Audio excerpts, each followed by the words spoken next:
le Hamas, la Turquie.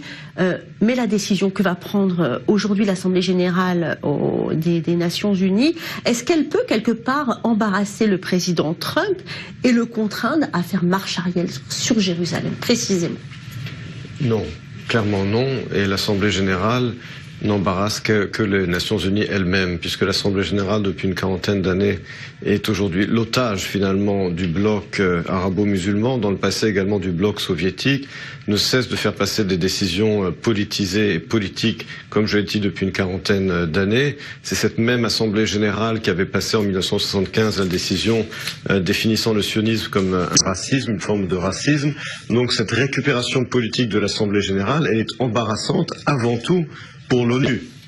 Et le président Trump a eu parfaitement raison de dire que les pays ne peuvent pas à la fois bénéficier de l'aide financière américaine et de voter contre les États-Unis.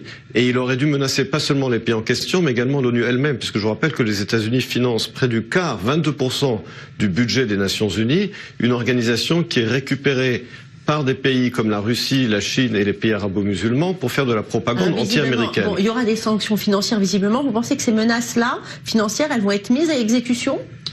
Je ne sais pas si elles seront mises à exécution, mais il est important de les dire.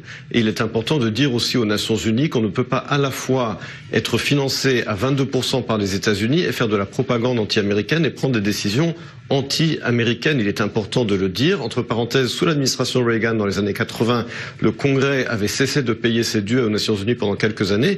Et cela avait été efficace justement pour freiner cette propagande anti-américaine à l'ONU, et en particulier cela avait influencé la décision en 91 d'annuler la décision de 75 sur sionisme racisme. En tous les cas, Maurice Fergant, si jamais